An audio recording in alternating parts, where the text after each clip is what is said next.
오늘 함께 나눌 하나님의 말씀의 제목은 살든지 죽든지라는 제목의 말씀으로 함께 은혜의 말씀을 나누고자 합니다. 한번 따라해 봅니다. 살든지 죽든지, 살든지 죽든지. 제가 휴가를 이제 한 주간 보냈었는데요. 휴가를 보내면서 그 여느 때보다 더 의미 있고 유익한 시간들을 보냈던 평생에 정말 잊지 못할 그런 추억들을 만들지 않았나 생각을 할 정도로 정말 알차게 그렇게 휴가를 보냈었습니다. 왜냐하면 태어나서 처음으로 남해라는 곳을 가봤는데 가도 끝이 없는 사천 IC에서 내려서 섬을 3개를 건너고 차를 타고요. 그 다리가 있으니까 건너고 그렇게 또 끝으로 내려가서 제일 마지막 저기 끝에 있는 나비 모양의 섬인데 성굴이라고 하는 그런 곳에서 또 1박을 했던 경험이 있습니다. 그 성굴이라는 곳에는 이제 태안에 사역할 때에 그 집사님께서 펜션을 하셨는데 굉장히 크게 하셨어요. 그런데 이제 그것을 접고 이제 남해로 가셔서 그곳에서 이제 또 그 새로운 펜션을 이제 또 사서 그곳에서 이제 운영을 하고 있다가 우연찮게 또 이게 연락이 되어서 수요일에 이게 비어 있으니까 그냥 아무 생각하지 마시고 오시라고. 그래서 정말 아무 생각 없이 갔는데 정말 너무 우리나라가 멀다라는 그런 생각이 듭니다. 우리나라도 정말 좁은 게 아니구나. 한 5시간 이상을 운전을 해서 그렇게 갔으니까 굉장히 멀리 간 것이죠.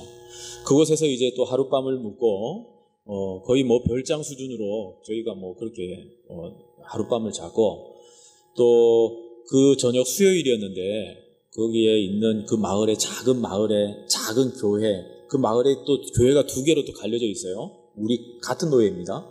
근데 그 같은 노예에 또 작은 교회를 또 가야 될 상황이 되어서 그 작은 교회에 가서 예배를 드리는 그런 일이 있었습니다. 그 작은 교회에서 예배를 드리는데 그 가신 분이 나이가 74시거든요. 그런데 거기에 있으신 분들이 성도님들이 거의 80세가 이상이 되었어요. 그러니까 가자마자 막내가 된 거죠. 이제 74세인데도 막내예요. 물도 나고 신부를 해야 되고 그런 막내인 거예요.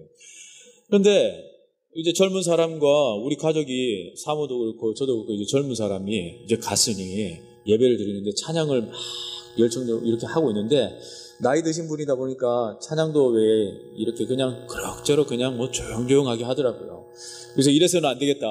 그래서 일부러 찬양을 막 큰 소리로 막 그냥 찬양을 하고 막 열정적으로 막 이렇게 찬양을 했는데 찬양 인도하시는 분들도 그러니까 막 이렇게 마음에 감동을 받고 또 성령의 역사가 조금씩 오면서 마음이 열리는 그런 일들을 제가 이렇게 눈으로 지켜보게 됐고 또 목사님도 그 시골에서 80세 이상의 노인들을 두고 설교하면 얼마나 열정적으로 설교를 하시겠어요. 그렇지 않습니까?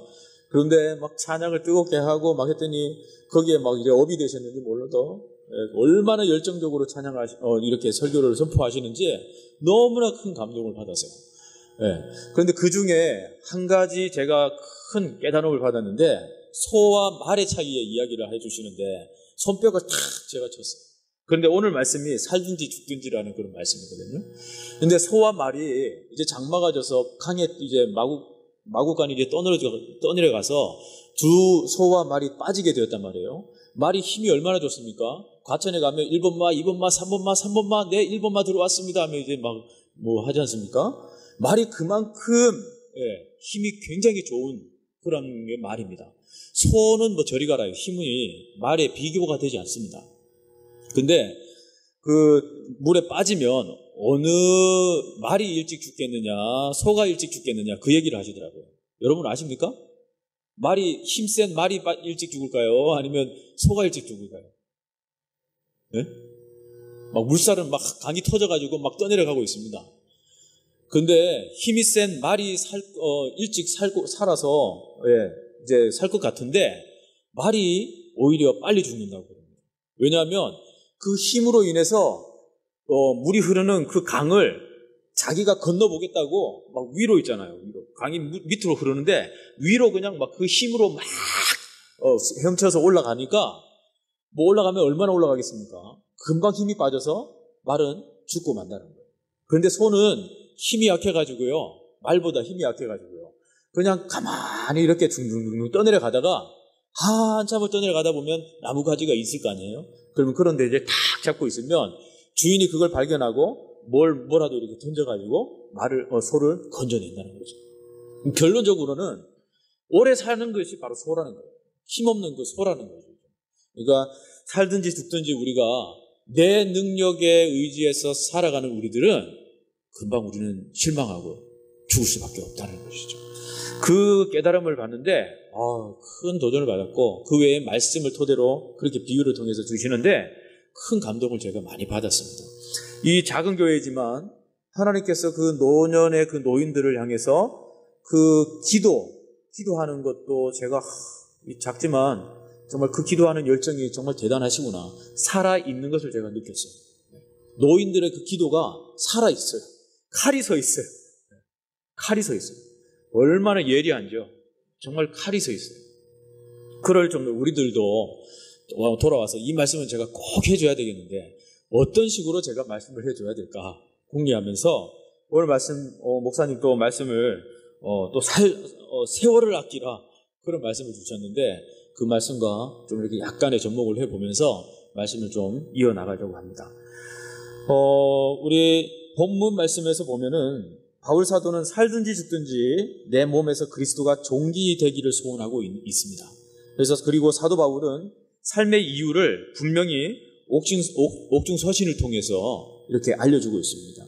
비록 옥에 있지만은 그가 그 속에서 오직 그리스도를 나타내고 오직 그 속에서 그리스도라만 나타내기를 원하는 그러한 빌립보 교회 되기를 바라는 그 옥중서신의 마음이 또 우리가 볼 수가 있는 것이죠.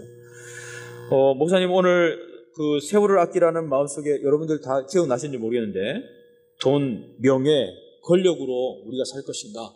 아니면 하나님의 오늘 일부 예배 말씀드렸는데 전신갑주를 입은 그런 삶을 살아갈 것인가? 그 인간과 시간과 공간 사이에 우리는 무엇을 채우며 살아가고 있는가를 우리가 고민해 볼 때에 우리는 돈을 채우려 하고 물질을 채우려 하고 어떤 명예와 권력을 우리가 채우려 할 때에 그 속에서 항상 그 채워짐이 정상적인 채워짐이 아니기 때문에 우리는 언제나 공허하다. 그런 말씀들을 우리에게 또 주셨습니다. 그 사이에 과연 우리는 무엇을 채울 것인가? 무엇을 채울 것인가? 엉뚱한 것을 우리가 계속 채우면 그것이 세월을 허비하는 그런 것밖에 되지 않는데 우리가 성령 충만으로 채워야 되는 저와 여러분이 되어야 되는 줄 믿으시기를 바랍니다. 살든지 죽든지 술 취하지 말라. 술 취하지 말라. 그 말씀을 우리에게 주셨고 또 회개와 후회 가운데 그 차이들도 우리에게 말씀을 해주셨습니다. 이러한 생각들을 우리가 되짚어 보면서 그 살든지 죽든지 우리는 어떻게 살아야 될 것인가? 그 틈을 주님의 뜻으로 우리가 채우기를 바라는 것입니다.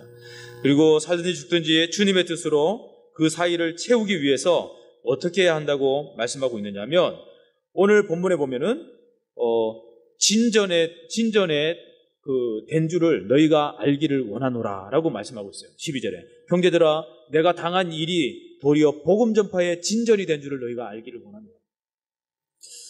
진전이라는 것은 뭐예요? 되어지는 일을 말하고 있는 것이죠. 하나님의 역사하심이 나를 통해서 여러분들을 통해서 되어지는 것을 말씀하고 있는 것이죠. 후퇴되는 것이 아니고 계속 되어지는 일들을 말씀하고 있는 거예요. 내가 어떤 상황에 있을지라도 복음을 바르게 전하든 못 전하든 다른 투기와 분쟁으로 하든 아니면 착한 뜻으로 하든 그리스도를 전파하는 것은 하나님의 역사로 통해서 그리스도의 역사는 분명히 진전을 통해서 역사한다는 것을 말씀해 주고 있습니다. 네.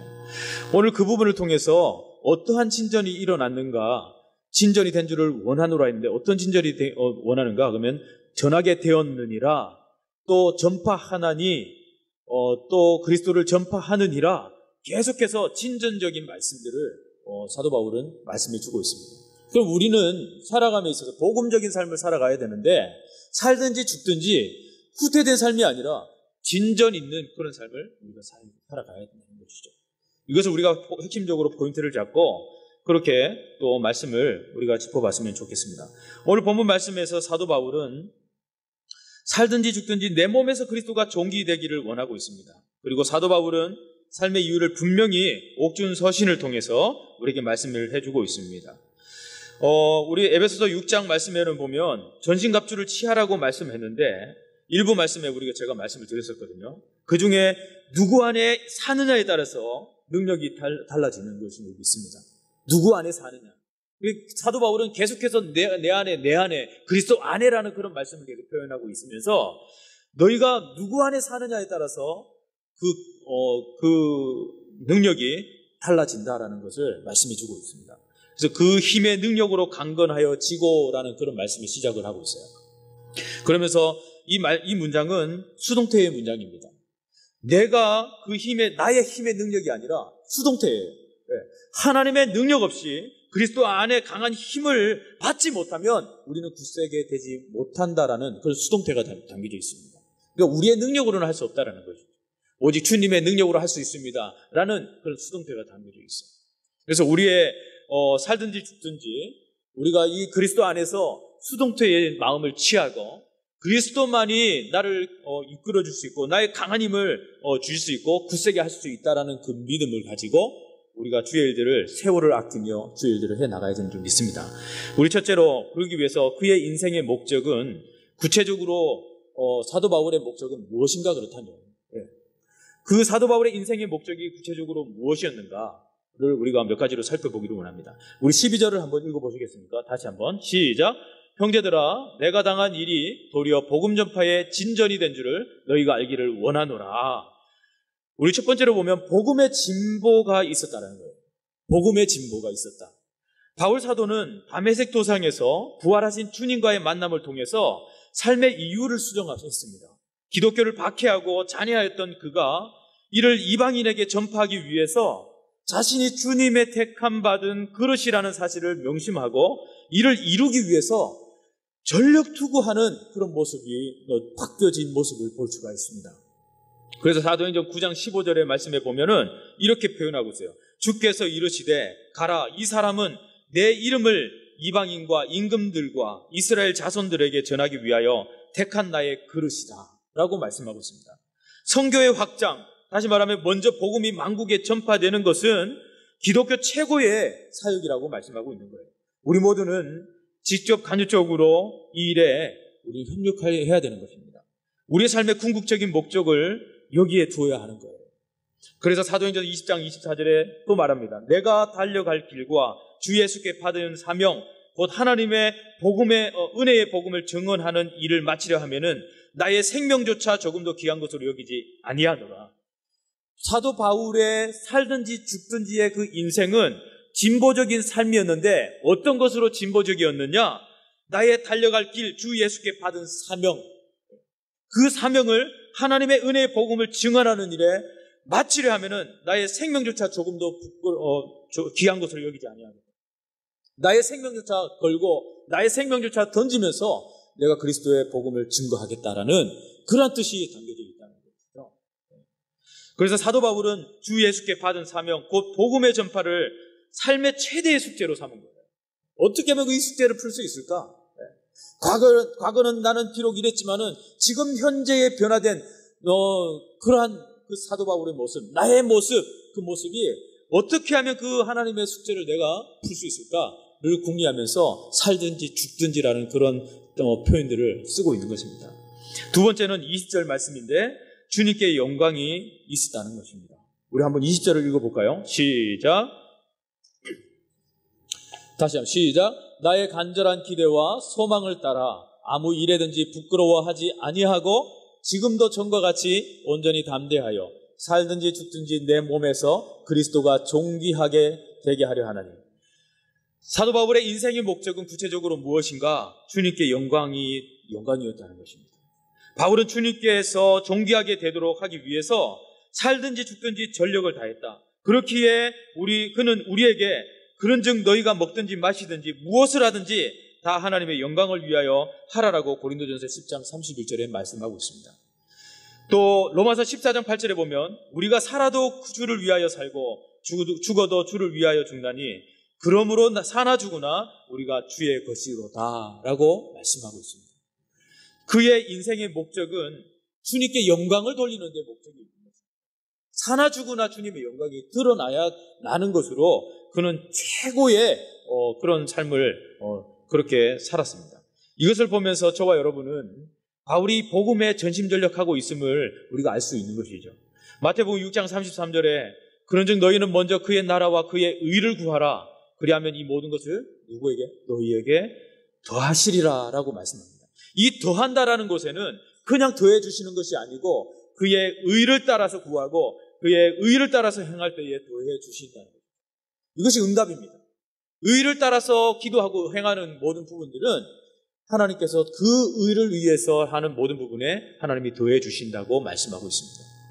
이와 같이 저와 여러분도 궁극적인 삶의 목적이 먼저 그의 나라와 그의 의에 있어야 하는 것임을 명심하시기를 바랍니다. 무엇을 하든지 1차적 삶의 목적은 복음의 진보에 두시기 바랍니다. 복음의 진보. 이것이 실패하는 성도는 세상의 풍조에 밀려서 표류할 수밖에 없습니다. 언제나 세상에 떠밀려갈 수밖에 없고 돈과 명예, 권력 그곳에 또 심취할 수밖에 없습니다. 그러나 복음의 진보적인 삶을 사는 사람은 그런 것이 우선이 아니라 복음이 우선입니다. 살든지 죽든지 복음의 우선으로 사는 것입니다. 그래서 사도 바울은 이 목적을 이루기 위해서 어떻게 살았습니까? 첫 번째 보니까 전도가 의식화되도록 살았다. 12절 말씀에 나의 당한 이 일이라고 그렇게 말씀하고 있고요. 13절에는 나의 매임이라는 그런 나의 매임이라는 그런 말씀을 하고 있습니다. 나의 당한 일이나 나의 매임이라는 그런 말씀은 같은 말씀인데 바울 사도는 복음 전파 때문에 로마 감옥에 지금 갇혀 있는 그런 상황입니다. 그는 시간과 장소를 초월하여서 전도를 하고 있습니다. 로마 감옥에서 오네시모를 전도하여서 그의 주인이었던 빌레몬에게 돌려보낸 것을 기술한 성경이 바로 빌레몬서인데 이 로마 감옥 안에서 그는 왕족 또 귀족 아니면 시위대 군인들을 만나는 대로 무엇을 전했어요? 복음을 전한 그런 사례들이 우리 사도 바울을 통해서 우리가 알고 있습니다. 전도는 그의 의식에서 우선적이었던 것이죠. 그는 가이사랴 빌립보 감옥에 2년간 갇혀 있을 때에도 베스도 총독과 아그리빠 왕에게 복음을 전했습니다. 그런 위급한 상황, 자기가 그 감옥에 갈 것이냐, 매를 맞을 것이냐, 아니면 죽을 것이냐 하는 그런 위기 속에서 그들에게 이왕 죽는 거 살든지 죽든지 복음을 나는 전해야 되겠다라는 그런 생각이 있었기 때문에 그들에게 복음을 전했어요. 총독에게 복음을 전했어요. 그러니까 그 베스도 총독과 아그리빠 왕 복음을 전하니까 그들은 그 바울의 말하는 것이 뭐냐면 바울은 학문이 그를 미치겠다. 학문이 그를 미치겠다라고 그들 바울에게 막 그런 이야기를 하고 오해를 했죠. 그러나 사도 바울은 그 결박한 것 외에 나와 같이 되기를 원하노라라고 담대하게 겁없이 복음을 전했던 그런 사도 바울의 모습을 우리가 볼 수가 있습니다. 사도행전 26장 29절에 보면 바울이 말하되 말이 적으나 많으나 당신뿐만 아니라 오늘 내 말을 듣는 모든 사람도 다 이렇게 결박된 것 외에는 나와 같이 되기를 하나님께 원하나이다 라고 하면서 복음을 전합니다.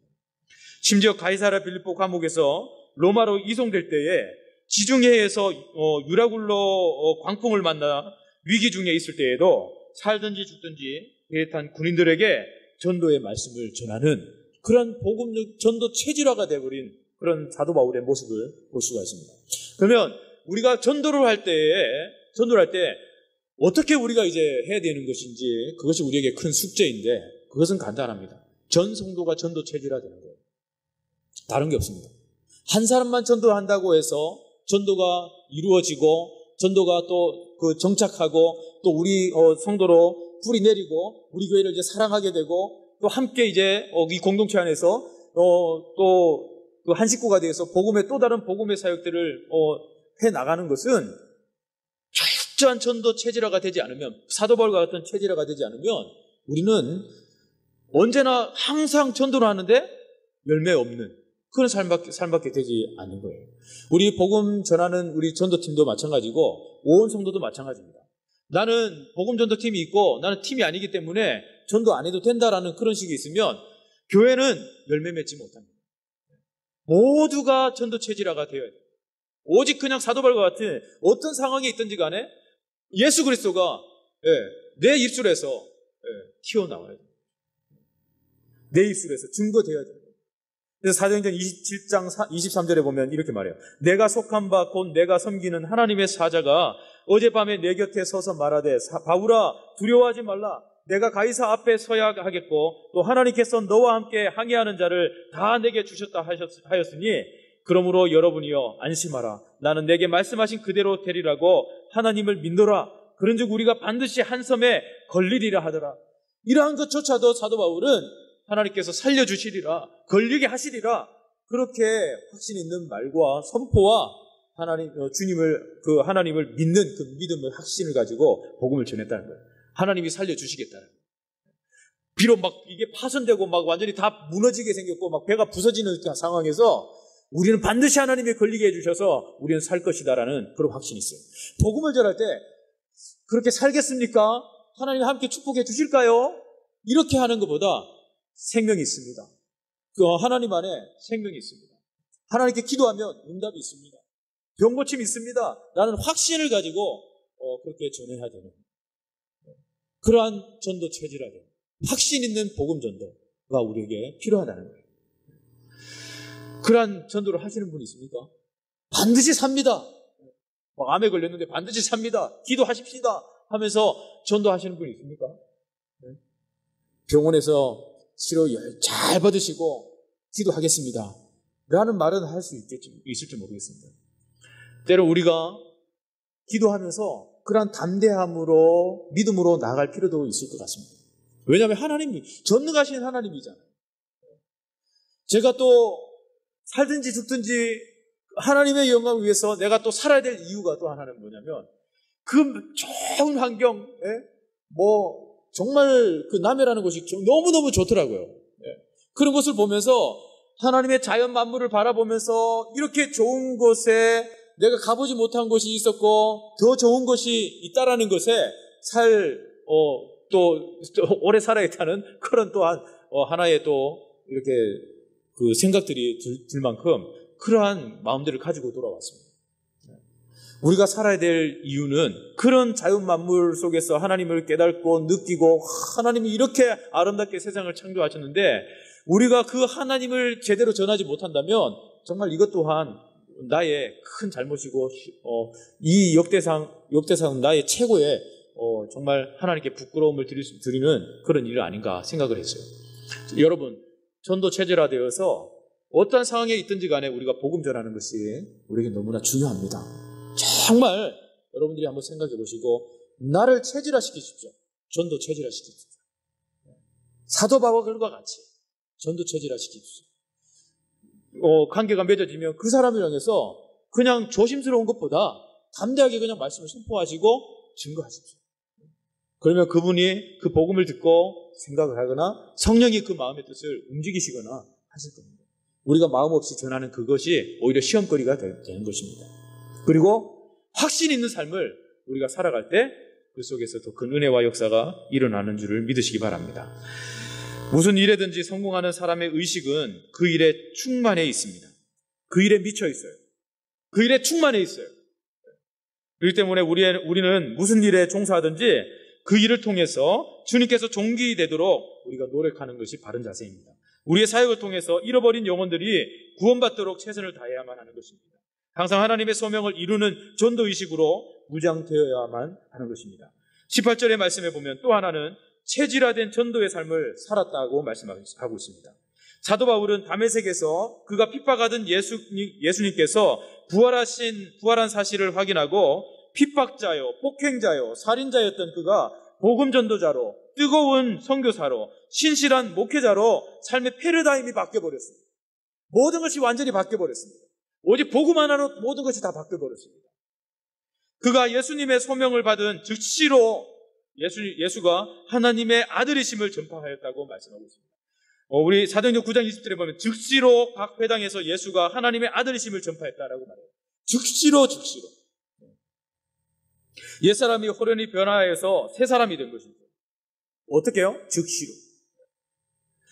우리도 예수 그리스도를 마음에 영접한 후에 새로운 삶의 궤도의 수정이 우리에게 필요한 겁니다. 본질적 변화는 복음을 전하는 삶, 그리고 복음을 부끄러워하지 않는 생활이 우리에게 나타나야 되는 겁니다. 바울 사도는 복음 전도를 시작한 후에 어떠한 핍박과 곤란도 굴하지 않고 전도를 계속했다는 것에 우리가 집중할 수가 있는데, 바울은 빌립보서 4장 12절에 풍부와 궁핍에도 일체의 비결을 배웠다. 그 속에서 나는 그 그리스도의 일체의 비결을 내가 배웠다. 전도자로서 그가 당한 고난은 그 어떤 선교사도 또 추종할 수 없을 것입니다. 그가 무슨 방도로 하든지 전파되는 것은 그리스도니 이로써 내가 기뻐하고라고 18절에 말씀하고 있습니다. 이 말씀은 초월적 전도의 방법론을 제시하고 있는 겁니다. 사도 바울의 전하는 그 모든 방도로 하든지 그리스도가 전파되는 기쁨이 끊이지 않았다고 말씀하고 있습니다. 사도 바울이 당한 불이익과 핍박, 수모와 가난, 아니면 투옥과 재판 등이 복음의 삶의 목표를 흔들어 놓지 못했다는 것입니다. 그 어떤 인생도, 어려움도 힘듦도, 그 환경이 그 그리스도를 전파하는 그것들을, 마음들을 흔들어 놓지 못했다는 거예요. 우리는 흔들리지 않습니까? 어렵거나 힘들거나 환경이 막 흔들면 우리는 그 환경을 통해서 흔들지 않습니까? 그렇죠? 그런데 사도 바울은 그럴지라도 흔들리지 않았다. 사도 바울은 디모데후서 4장 7절 8절에서 이렇게 말해요. 나는 선한 싸움을 싸우고 나의 달려갈 길을 마치고 믿음을 지켰으니 이제 후로는 나를 위하여 의의 면류관이 예비되었으므로 주 곧 의로우신 재판장이 그날에 내게 주실 것이며 내게만 아니라 주의 나타나심을 사모하는 모든 자에게, 내게만 주는 것이 아니라 주의 나타나심을 사모하는 모든 자에게 주시겠다. 그래서 나는 선한 싸움을 싸운다. 나의 달려갈 길을 마치고 믿음을 지켰다. 이제는 이후로는 나를 위하여서 의의 면류관이 예비되었다. 그 면류관을 향해서 이렇게 살든지 죽든지 그리스도를 위해서 살아가는, 면류관 때문에 살아가는 그 사도 바울의 그 열정적인 그 모습, 저 여러분 뒤에 무엇이 있다고요? 면류관이 있기 때문에. 믿는 자에게 큰 소망과 위안은 의의 면류관이 예비되었기 때문인 줄 믿으시기를 바랍니다. 의로운 싸움을 싸운 자에게 의로우신 재판장은 나뿐 아니라 저와 여러분 우리 모두의 나타나시는 사모하는 모든 자에게 그렇게 주신다고 말씀하고 있습니다. 사모하는 모든 자에게 주신다고 말씀하고 있어요. 이것이 고난을 이기게 만듭니다. 이것이 나의 달려갈 길에 기쁨의 길이 되게 합니다. 이것이 믿음을 지키게 하는 원동력이 되게 합니다. 이것이 사도 바울의 초월적 전도와 선교를 감당하게 했습니다. 현재적 고난과 어려움을 이길 수 있는 그런 초월적 신앙으로 살아가는 자에게 주어진 보상의 약속인 것입니다. 이것이 예비된 의의 면류관입니다.